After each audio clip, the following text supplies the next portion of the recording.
Buon pomeriggio, benvenuti all'appuntamento con il sindaco di Catania Enrico Trentino. Buon pomeriggio.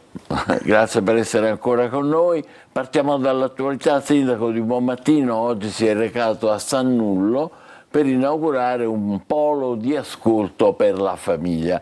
Si tratta di servizi importanti a tutela dei minori. Vediamo il servizio di Tonino De Mana e poi lo commentiamo. La persona e la famiglia come nucleo fondante della comunità, un polo capace di offrire percorsi a sostegno della tutela dei minori e a supporto della bigenitorialità. Catania è capofila di un progetto che racchiude anche i comuni di Mister Bianco e Motta Sant'Anastasia, compresi nel cosiddetto distretto sociosanitario 16. Taglio del nastro alla presenza del sindaco Trentino e prima uscita ufficiale per il neoassessore Spoto. È un polo fondamentale soprattutto all'interno di un territorio complesso. Questo è stato voluto fortemente dall'amministrazione Trentino e dal precedente assessore Bruno Brucchieri, proprio per cercare di non lasciare nessuno indietro. La famiglia è un elemento fondante della comunità, deve essere sostenuta soprattutto nei momenti di fragilità. Parola a chi lavora sul campo da anni, come la cooperativa Prospettiva, che può contare adesso su rinnovati spazi. Quindi siamo riusciti ad ampliare l'offerta dei servizi e ad integrare, oltre allo spazio neutro, uno sportello di ascolto per le famiglie, dove appunto le coppie genitoriali, anche al di là di quelle che possono essere separazioni conflittuali o momenti di particolare difficoltà, ritrovano uno spazio in cui confrontarsi con gli operatori e riuscire poi a gestire fuori dal servizio appunto tutte le dinamiche difficili che a volte si presentano in ambito familiare. La struttura di via Fiorita 7 a Sannullo diventa così un polo di riferimento per i servizi sociali in grado di ospitare ed accompagnare nuclei familiari che versano in condizioni di fragilità. È importante, un'iniziativa significativa. Molto importante, perché purtroppo il fatto che la genitorialità è un valore, ma oltre questo direi che soprattutto è un privilegio. Quello che non capiscono ancora molti familiari, molte persone che poi non seguono i loro bambini come dovrebbero. Allora interviene il Tribunale per i minorenni, intervengono gli assistenti sociali e c'è bisogno di un percorso di sviluppo affinché assumano la consapevolezza di cosa significa essere genitore. Noi adesso con questa inaugurazione di oggi abbiamo rinnovato una struttura in cui i bambini e i loro genitori potranno stare in condizioni assolutamente di comfort e serene, per cercare di dare un poco, di alimentare tutte quelle mancanze, quelle carenze che non sono mai state più che alimentare, contrastare quelle carenze che non sono state mai adeguatamente prese in carico da chi avrebbe dovuto offrire un diverso modo di essere papà, un diverso modo di essere mamma, e quindi aiutare il minore nel suo sviluppo. Emergono delle situazioni veramente laceranti e purtroppo, nonostante il percorso possa essere anche sollecitato spontaneamente, sono pochi quelli che lo fanno. Vorrei che si facessero supportare di più, perché poi queste cooperative lavorano molto bene e il risultato è sempre efficace. Questo a Sannullo, a Catania. Adesso sicuramente la faremo un po' arrabbiare, questa vicenda della presentazione del libro di Bardesh, saggista, negazionista dell'Olocausto, a proposito di Céline, che è un autore, al di là adesso delle sue Il mio preferito, quindi. È il suo preferito, Sì. Però anche lui era un negazionista ed era Un soggetto controverso, un soggetto inquieto, come tutti quanti gli inquieti e controversi, anche soggetti che hanno assunto delle posizioni non condivisibili, ma che hanno lasciato però scritti di uno straordinario valore. Ma il tema è questo, l'evento proprio per questo, anche perché c'era prevista la presenza Andrea Lombardi, che è uno storico di rispetto, però è stato candidato a Senato, ex candidato, per Casa Pound. Avete deciso poi, o comunque la Casa della Cultura ha deciso di rinviarlo questo convegno? No, allora, diciamo subito che innanzitutto noi non lo volevamo rinviare, è stata l'organizzazione che ci ha voluto togliere l'imbarazzo dicendo siamo noi che ce ne andiamo e non intendiamo che possa essere strumentalizzato. Perché vede direttori, io credo che non c'è nulla di peggio nel nome di un antifascismo manieroso andare a esercitare una sorta di diritto di censura che è tipico dei regimi totalitari. Qua siamo al paradosso.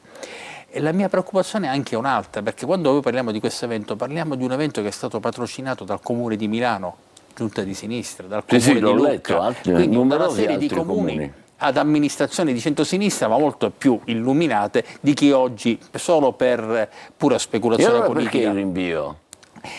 No, non l'abbiamo rinviato noi, verrà probabilmente svolto in altra sede perché è l'organizzazione che ha voluto questo. Io non ero assolutamente per rinviarlo, io ho detto solo che non ci sarei andato perché avevo degli impegni concomitanti che non mi consentivano di andare, ma a parte questo stiamo parlando comunque di quegli autori, chiamiamoli maledetti, che anche secondo il Foglio subiscono ancora un'avversione ideologica, ma che poi alla fine, per quel che sta succedendo a Catania, a me preoccupa perché temo che sia una manovra per sabotare la nostra candidatura a capitale della cultura, perché stanno vedendo che noi, con un processo assolutamente trasparente, abbiamo noi presentato il nostro dossier può essere consultato da chiunque può vedere l'offerta, che non è certamente un'offerta ideologizzata, anzi direi tutt'altro, proprio perché riteniamo che la cultura sia pluralismo, la cultura sia apertura mentale, e mi sembra paradossale che qualcuno sia intervenuto, qualcuno anche che in passato si professava liberale, per provare a dire la città si deve mobilitare, ma mobilitare contro cosa? Però io credo che poi alla fine prevarrà il buonsenso e la gente si saprà fare un'opinione da sola senza questa chiamata alle armi che sta diventando stucchevole. Cambiamo argomento, si avvicina il saldo Tari e scoppia la polemica con i contribuenti che si lamentano per la tassa sui rifiuti che, l'abbiamo detto più volte, è la più alta d'Italia. Per contro, in diversi quartieri a Catania si registrano sacche di inciviltà, le documentiamo molto spesso, con troppe discariche, diciamo, eccone alcune, sul territorio comunale. Servono più ispettori, più telecamere, che bisogna fare? Intanto le seconde sono causa della prima, nel senso che la Tari è un tributo che viene commisurato a una serie di costi, fra cui non solo il costo per la raccolta e per il servizio di spazzamento, ma anche quello per il conferimento in discarica. Da quel che ho letto, Catania risulta essere la classifica con il maggior quantitativo di consumi di rifiuti pro capite, perché si rifanno a quel che noi andiamo a conferire secondo i tabellari ufficiali nelle discariche. Ma questo avviene per una ragione molto semplice di cui abbiamo spesso discusso. Catania è sede di abbandono di rifiuti anche da parte di tanti che vengono dall'Interland, e quindi è chiaro che questo va a creare un aumento del prezzo, perché noi dobbiamo bonificare le discariche e bonificando le discariche dobbiamo andare a conferire con dei costi mostruosi che stanno pesando, e anzi per fortuna abbiamo anche gli extra costi che ci vengono in aiuto. Però tutto questo è un sistema in cui, se non troviamo un'intesa con i cittadini, se i cittadini non capiscono che devono essere loro i primi a compiere il passo per ridimensionare la Tari, da un lato pagando chi non paga, dall'altro soprattutto evitando di abbandonare rifiuti a Catania, mi riferisco ai cittadini che vengono da fuori, perché non voglio che pensi qualcuno che sia un'illazione. Dobbiamo ricordare che durante il lockdown Catania risparmiò 1 milione di euro di conferimenti in discarica, a dimostrazione che non si poteva scendere dagli altri comuni, c'era quindi questo risparmio, e nello stesso tempo con le telecamere ne intercettiamo tantissimi che sono residenti fuori Catania. Noi stiamo parlando degli ispettori ambientali, proprio oggi in giunta abbiamo approvato la delibera con cui arruoliamo questi ispettori ambientali che sono volontari, solo con un rimborso dei costi sostenuti, e che ci aiuteranno in questo percorso. Stiamo aprendo nuove isole ecologiche, stiamo aprendo nuovi CCR, stiamo mettendo dei nuovi contenitori intelligenti per la città. La interrompo, ma intese con i comuni, quelle da dove arrivano poi come dire, indebitamente i rifiuti? Lei dice una cosa giustissima, ma è chiaro che sarà difficile trovare mai una soluzione di sintesi, perché i comuni, nel momento in cui noi diciamo mettiamoci d'accordo e organizziamo un territorio di sovrambito, ci diranno sì, ma tu a quel punto chiederai più soldi a noi e noi non te li daremo, e diventa pertanto impossibile pensare che questo avvenga. Ci arrendiamo. Però una cosa, ne approfitto, mi perdoni, prego. Fuori sacco, visto che ha parlato di Natale, mi piacerebbe semplicemente ricordare, perché è giusto farlo, che venerdì alle 17 in Piazza Università accenderemo il Natale, l'albero e tutte le decorazioni, e lunedì mattina è molto importante, direttore, alle ore 11 sveleremo almeno la parte centrale del nuovo municipio, e sarà una sorpresa, lo dico a tutti i catanesi. Finalmente va via, sì, va via parte del telone, non la possiamo fare andare andare via tutto in una volta perché c'è un'impalcatura che deve essere smontata progressivamente, ma la parte centrale per una larghezza di 15 metri andrà via tutto in una volta e si svelerà il colore, chissà, forse è nuovo, forse è quello di una volta, forse è quello che sono abituati a vedere i catanesi, sarà una bellissima sorpresa. Quindi è un invito a venire in Piazza Duomo alle ore 11 di lunedì. Lunedì non mancheremo assolutamente. Intanto a partire dal 10 dicembre, Sindaco, prende il via un progetto di inclusione sociale che consentirà ai giovani destinatari di provvedimenti penali e civili di essere impiegati nel servizio di spazzamento a sostegno di quello meccanizzato, in qualche modo a integrare il sistema meccanizzato GEMA dell'800, trasformando quindi un percorso di responsabilizzazione in un'occasione concreta di crescita e reinserimento nella comunità. È interessante questo come valore. Assolutamente, è un accordo, un protocollo che abbiamo noi sviluppato con il Tribunale per i minorenni e con altri enti, perché una delle finalità della pena o comunque della condizione restrittiva che riguarda i minorenni è proprio il loro reinserimento sociale e la loro rieducazione. Quindi attraverso lo sviluppo di pratiche che insegnino il valore della condivisione, del vivere in comunità e quindi del rispetto del suolo pubblico, noi pensiamo che possano crescere dei ragazzi che assumano una consapevolezza diversa rispetto al loro ruolo sociale. Quindi è un'iniziativa che ho salutato con molto favore e che è soprattutto frutto di un'intesa collettiva. Grazie Sindaco. Adesso tocca a voi con le vostre domande, vi ricordo sul lato destro lo vedete nel vostro teleschermo 342 74 55 005, i WhatsApp brevi per favore, testi brevi, la domanda, boom, oppure la segnalazione naturalmente, e poi l'email sicilia24focus@telecoro.it. Facciamo una breve pausa e poi toccherà a voi. State con noi, grazie ancora al Sindaco per rimanere con noi.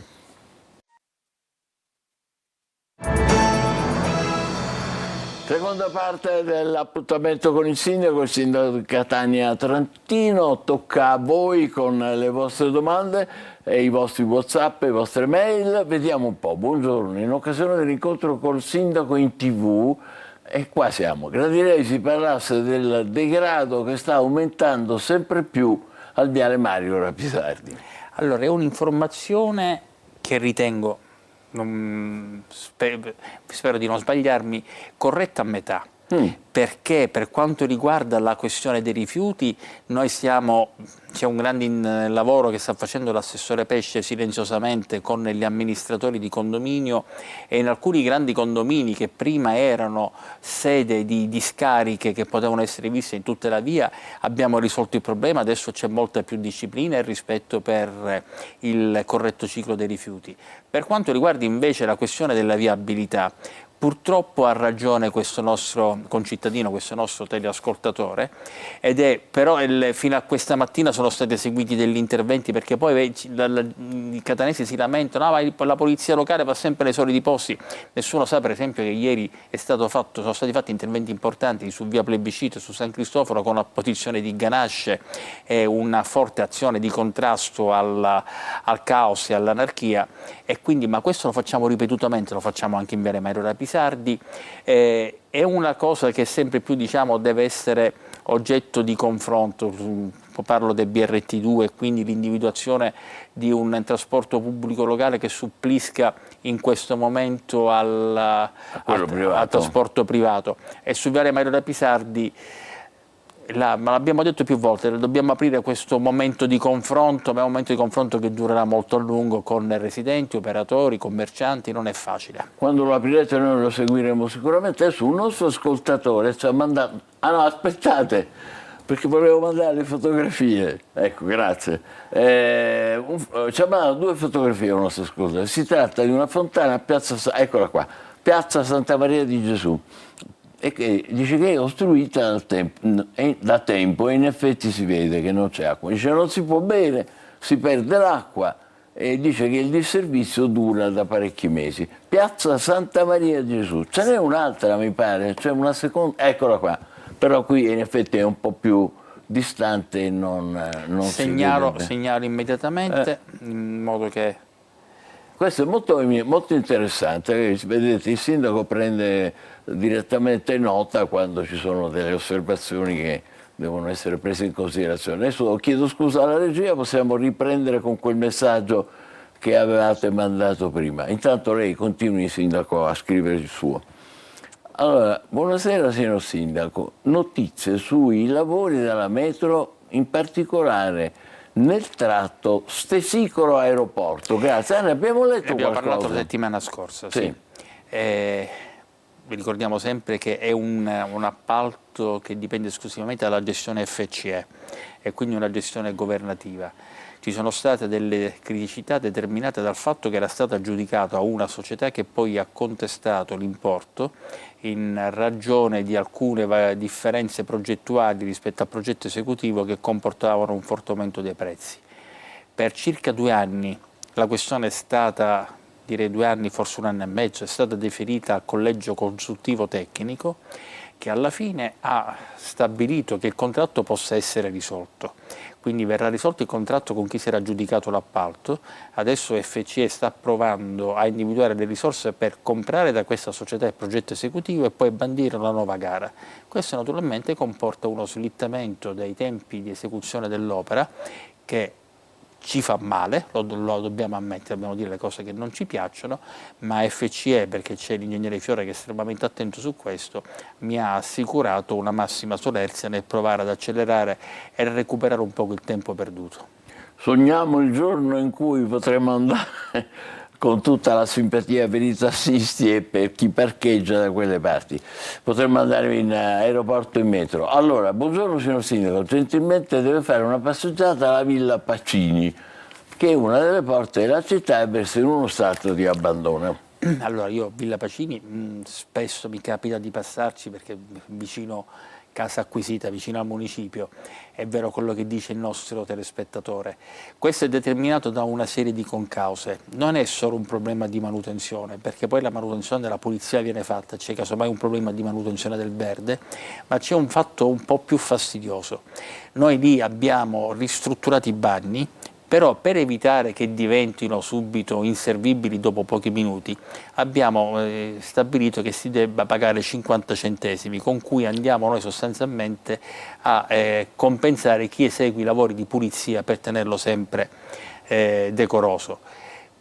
Questo ha determinato un problema perché i tanti che avrebbero voluto utilizzare quei bagni, pur di non spendere 50 centesimi e forse magari non potendo spendere i 50 centesimi, di fatto spesso orinano fuori nella villa stessa e c'è un pessimo odore. Chiederei cosa possiamo fare. Sì, facciamo i controlli, quelli la fanno 100 metri più in là. È tutta una questione culturale che noi dobbiamo cercare di modificare, di sovvertire, però un po' più di attenzione alla Villa Pacini certamente dobbiamo darla per forza. Perché poi, vede, noi potremmo anche fare un progetto di riqualificazione, però poi verrebbe in qualche modo verificato dal fatto che spesso si organizzino mercatini, eventi là dentro e naturalmente montando le casette le montano dove c'è il prato e quindi il prato non cresce più. Non è una situazione ottimale da gestire, dobbiamo trovare un punto di equilibrio. Ci dovete stare sopra un po' di più. Certo, questo problema dei servizi pubblici è il primo, perché il maleodore allontana. Guardi, io invito sempre a guardare, non dico il film Perfect Day di Wim Wenders, ma quello che succede in Giappone. I bagni giapponesi, bellissimo quel film, sono quei bagni giapponesi che uno vivrebbe là dentro, sono meravigliosi, ma perché c'è rispetto da parte di chi ci va. Quindi.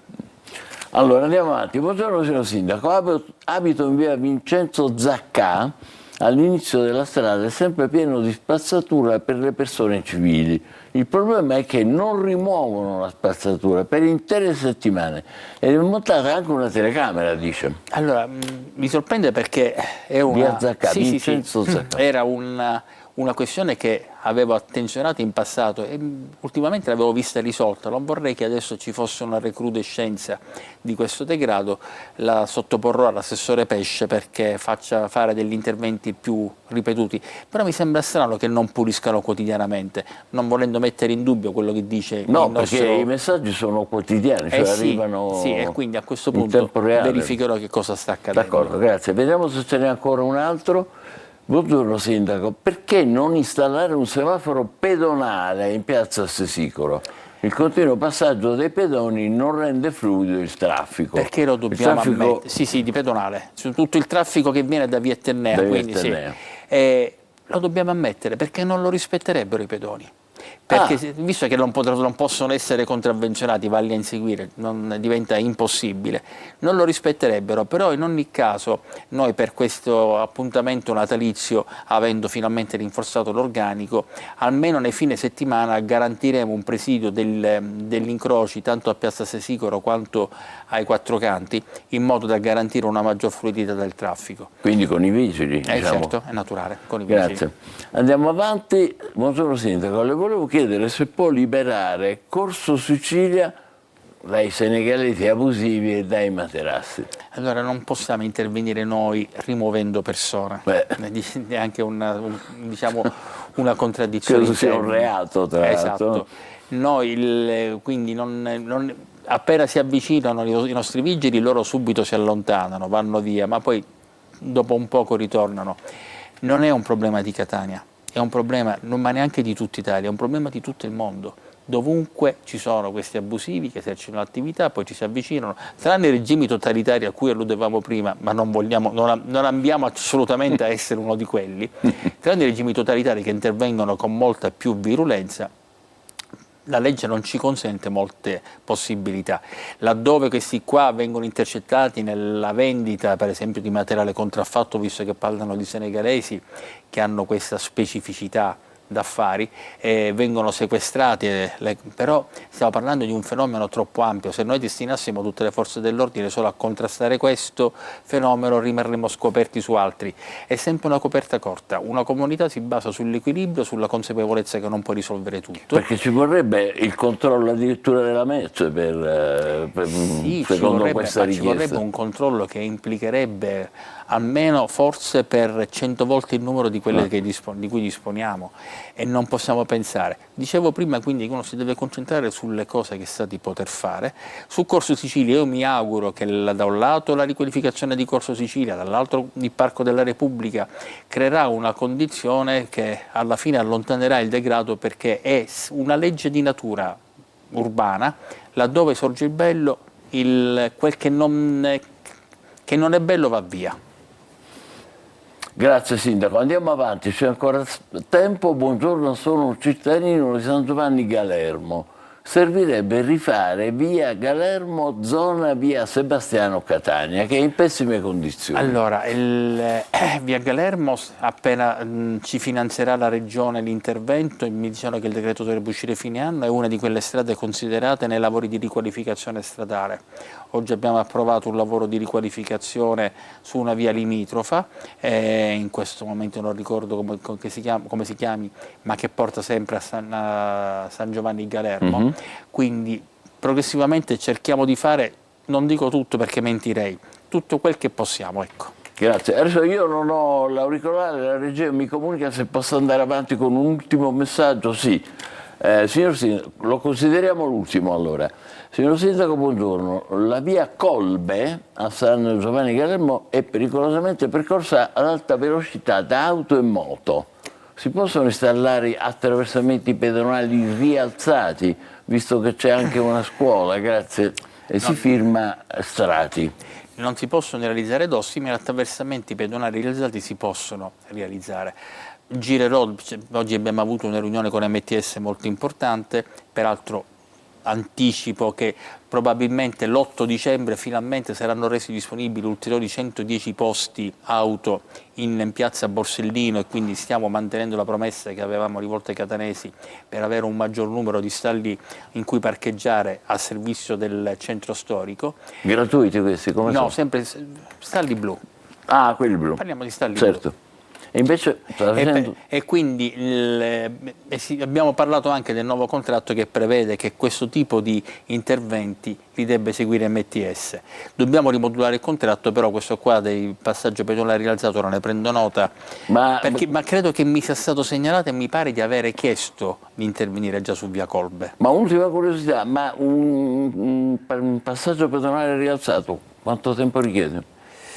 Non ho idea in tempi di esecuzione, perché bisogna fare una determina dell'UTU, quindi dell'ufficio traffico urbano, poi bisogna provvedere alla disposizione di pagamento e quindi poi bisogna realizzarlo. E tocca alla MTS?